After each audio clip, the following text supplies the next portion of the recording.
Hello everyone. I'd like to talk a little bit more about chord function. Once again, this is the diatonic triads of C major. If I build a triad on each of the scale degrees of C major, I get C major, D minor, E minor, F major, G major, A minor, and B diminished. And because this is what occurs in every single key, because the patterns are all the same in every major key, we can call the C the 1 chord. The D minor is called the 2 chord. E minor is the 3 chord. F is the 4 chord. G is the 5 chord. A minor is the 6 chord, and B diminished is the 7 chord. And in each key, the 1 chord, the 4 chord, and the 5 chord are major. The 2 chord, the 3 chord, and the 6 chord are minor, and the 7 chord is diminished. Now I'd like to introduce 3 new terms to describe the different functions of these chords, because they don't all do the same thing in chord progressions. The 3 terms I'd like to introduce are tonic, subdominant, and dominant. Now specifically, the term tonic often refers to the 1 chord. It's called the tonic chord. The dominant chord is the 5 chord, and the subdominant chord is the 4 chord. So, beyond that, there is something to be said about the actual function of each one of these areas.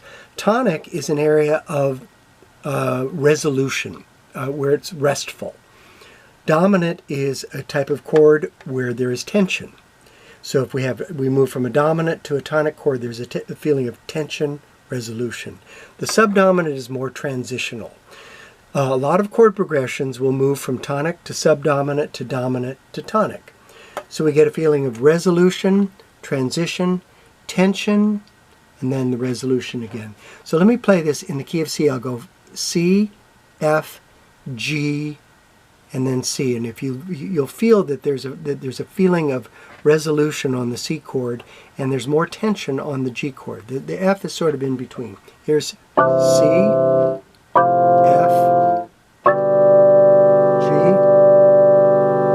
and back to C. So once again, we have a feeling of resolution, transition, tension, and then the resolution of that tension. So here we go.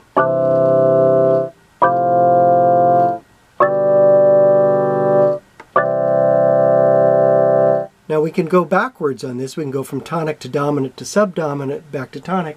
It doesn't create quite as much tension, so let's see how that goes.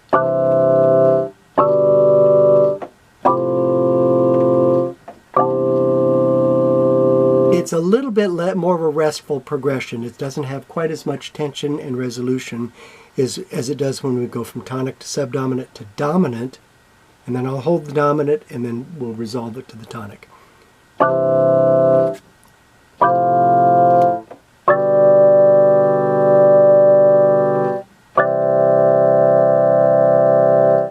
Okay, so the 1 chord, the 4 chord, and the 5 chord have very specific functions within a key. What about the other chords? Now the other chords are very useful also. They're not as strong. 1, 4, and 5 are considered what we call the primary triads of the key.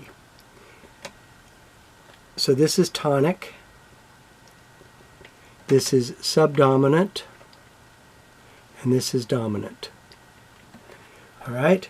Now these other chords are useful chords, and the way that we can describe how they're used is by talking about something called chord substitution. Chord substitution comes about when there is a chord has two notes that are in common with one of the other chords. So for example, the D minor chord, has 2 of the same notes as the F major chord. So you notice this and this. So the D minor chord is actually also a subdominant chord. It has a feeling of subdominant compared to the other chords. The E minor chord has 2 of the same notes as C, and also 2 of the same notes as G. But for reasons we'll talk about another time, it functions much more strongly as a tonic chord. It's actually the weakest chord in the key. The 3 chord is not a very strong chord. Now, this chord here, excuse me, move this up here, has 2 of the same notes as C. Got C and an E. Also has 2 of the same notes as F. But because it's the relative minor, A minor is the relative minor of C, it is a tonic substitute. And then B diminished has 2 of the notes and very strong notes of G. This is a dominant chord also. So just to describe how all of the chords of the key work. C is a tonic chord, the strongest tonic chord. D minor is a subdominant chord. The 3 chord E is a tonic chord.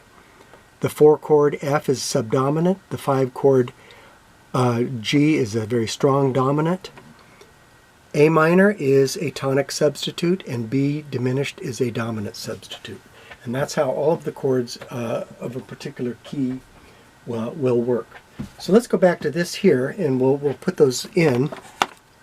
Tonic could be 1, it could be 3, or it could be 6. Subdominant could be 4, or it could be 2.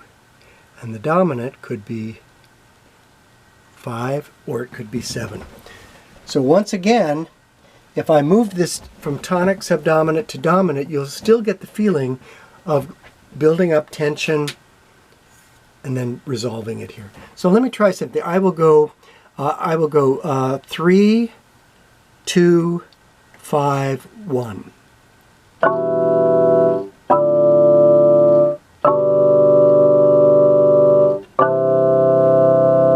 Now you get that same feeling of resolution, transition, tension, and then resolution again. Let's try this. Let's go 1, 4, 7, and then back to 1. 1, 4.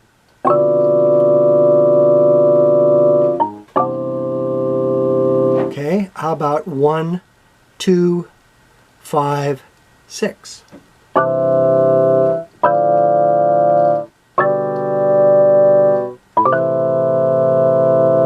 That sense of tonic is not quite as resolved as the 1. The 6th chord is not as strong a tonic as 1 is, but it's a substitute for that. So each of the chords of a key have a particular feeling to them.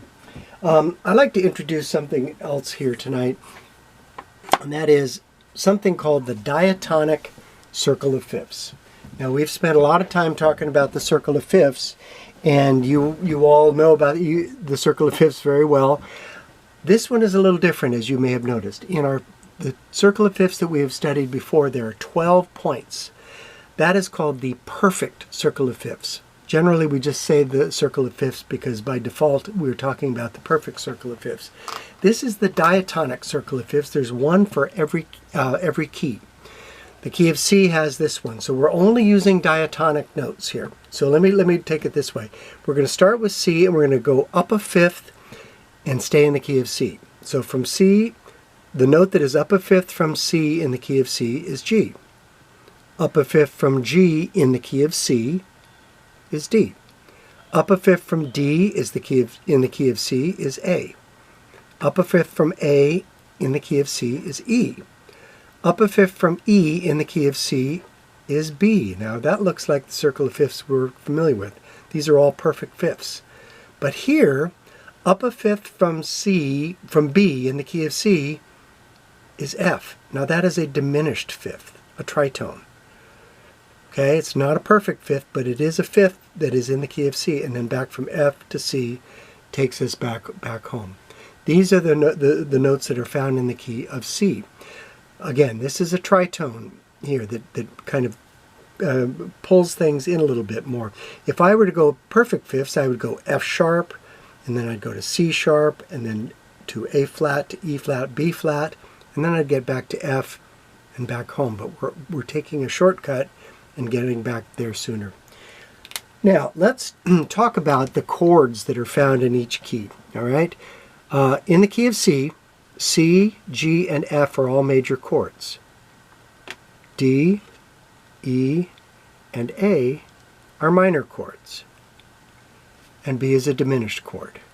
So here we have the 1 chord, we have the 4 chord, we have the 5 chord, then we have the 2, then we have the 6, we have the 3, and we have the 7.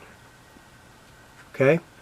So this is, and if you want to look at the function of each one of these, 1 is tonic, 5 is dominant, 4 is subdominant, this is dominant, 3 is tonic, 6 is tonic, 2 is subdominant. Now, if I move this direction around the circle of fifths, I have what we call very strong chord progression.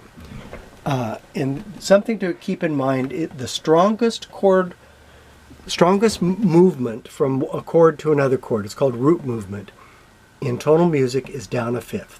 So if I go from C to F to B diminished to E minor to A minor to D minor to G to C, I'm going to have a feeling of really strong chord movement. I'm going to move from tonic to subdominant to dominant to tonic, and I'm going to stay in the tonic area down here, and then subdominant, dominant, and back to tonic. So here.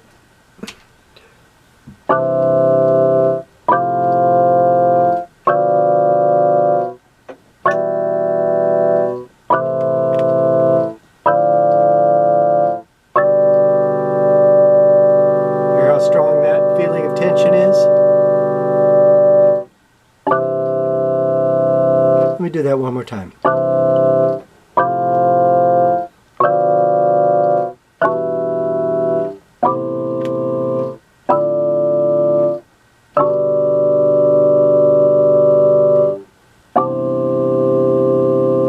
Now some of you may be wondering what it sounds like if I move the other way. It will sound different. Where I'm going to move from C to G to D minor and so forth. It won't sound as strong.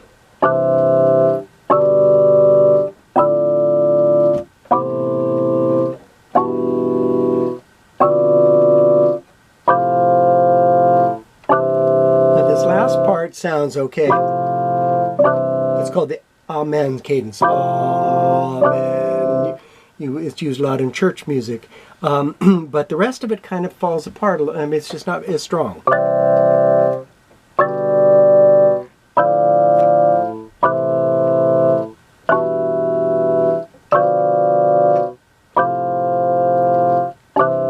One more time, I'm going to go this way.